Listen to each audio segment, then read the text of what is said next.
বিসমিল্লাহির রহমানির রহিম। আসসালামু আলাইকুম। শিউলি কিচেন উইথ হোম ফুডে আপনাদের স্বাগতম। বন্ধুরা, আজকে আমি আপনাদের বানিয়ে দেখাবো বানানা লাচ্ছি। এই রমজানে ঠান্ডা ঠান্ডা লাচ্ছি কার না ভালো লাগে, ভিডিওটি দেখতে থাকুন।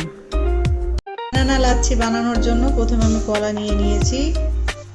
কলাগুলোকে আমি কেটে দিব।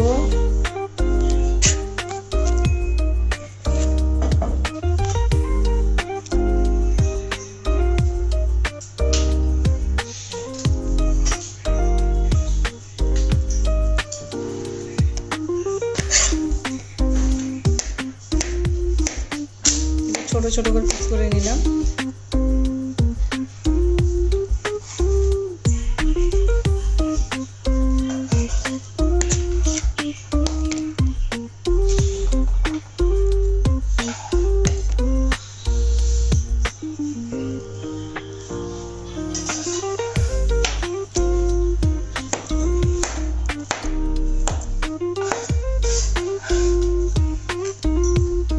এগুলো আমি ব্লেন্ডারে ঢেলে দেব।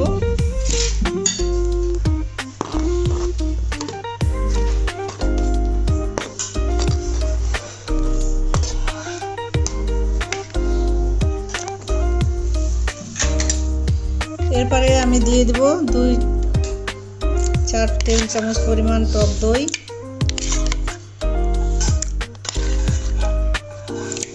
দইগুলো আমার বাসায় বানানো।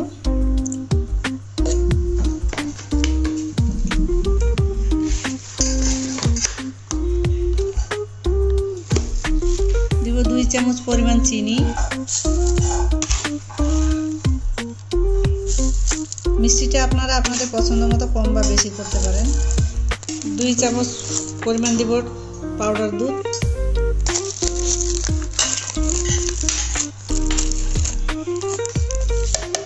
পাউডার দুধটা দিলে ফ্লেভারটা ভালো আসবে। দিয়ে দিব আমি 1/2 কেজি পরিমাণ দুধ, আমি গরম করে ঠান্ডা করে নিয়েছি। আর দিব এখানে বরফ নাই, তাই আমি দিয়ে দিলাম ঠান্ডা পানি।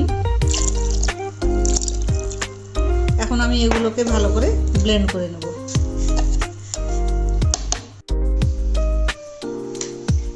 এখন আমি এগুলোকে পরিবেশন করে নেব। ঠান্ডা ঠান্ডা হচ্ছে বানানা লাচ্ছি।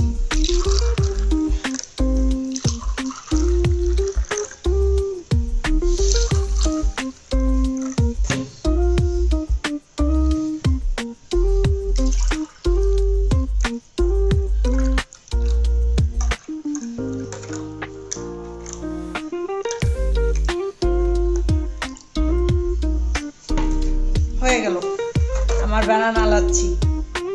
আপনারা লাচ্ছিটা বানিয়ে খাবেন, কেমন লেগেছে অবশ্যই আমাকে কমেন্টে জানাবেন। আর শিউলি কিচেন